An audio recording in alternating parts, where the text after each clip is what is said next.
Last week, John Cena made his final appearance on Monday Night Raw, the flagship show in WWE. And after a 23-year plus long career, he's had many big moments, not only on Monday Night Raw, but where the show is taking place, which was at Madison Square Garden.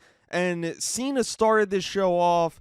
And from the second this show began, it had a big show feeling.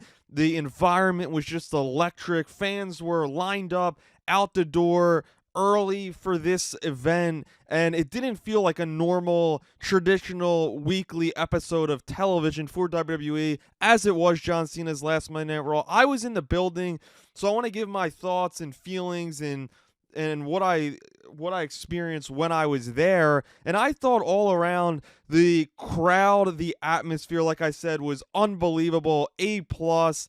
I thought John Cena opening show was great. He started off with a promo, then you had Dominic Mysterio interrupt him, and then you had a tag team match. You had a six-man tag team match. John Cena teamed up with Sheamus and Rey Mysterio to take on Dominic, JD McDonough, and Finn Balor.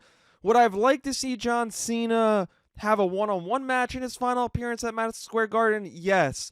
But I do see why they did what they did, and that was to get two longtime rivals of Cena with Rey Mysterio and Sheamus and the rest of the Judgment Day get an experience and allow them to get in the ring with Cena one last time. And all around, I thought the match was exciting. It was a good start to the show, and it wasn't the only great thing of this show because we had a title change as well. We saw Maxine Dupree beat Becky Lynch for the Intercontinental Championship, which was an excellent moment. And then threaded throughout the show, we had another couple big surprises. We saw AJ Lee return to join the War Games match. And then later on in the show, when we saw Cody Rhodes and CM Punk come out and Jey Uso, and then we saw Roman Reigns appear, and then we saw Brock Lesnar appear to join the Vision and Drew McIntyre. So we had all of the big surprise that you could have wanted to see, and so from that standpoint, it was great to see because we saw so many big stars appear on this Monday Night Raw, and Cena having his final appearance really was although it didn't take place in the main event, it was the biggest thing of this show, and it was great to see Cena get that love at the Garden in his final Monday Night Raw appearance in New York City. It doesn't get bigger than that. And the only thing is, I'll say, not just about this show, but in general, when Cena laid down the challenge and then Dom said he wants to do it in his hometown, in San Diego at Survivor Series, I get why they're doing that because Cena beat Dom in his hometown of Boston. Now he's repaying the favor.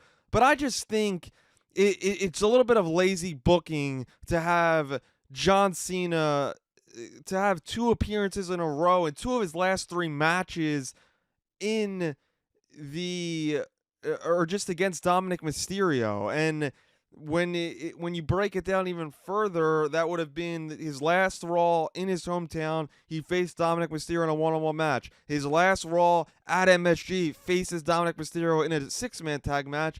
And then his last official PLA at Survivor Series, he will face Dominic Mysterio. So that's three straight appearances against one opponent in Dominic Mysterio, and I get why they're doing it. Dominic Mysterio is one of their best young stars and stars under 30 that they want to try to, get over here in the next couple of years. But I just think when you have such limited dates, you can't use multiple dates on one person. So that was my only kind of fault, and that was my only kind of disappointing thing at Monday Night Raw, because I think, and I get why they have the interruptions, and it's to get more heat on Dominic Mysterio. But Cena's final Raw, I wish we would have saw a little bit of a longer promo. I came out of the show excited, and I thought that it was an excellent show for Cena's final Monday Night Raw. Those are my thoughts, and stay tuned because coming up next, I'll have my full preview and predictions for this Saturday's Survivor Series War Games. Thanks, everybody, for tuning in.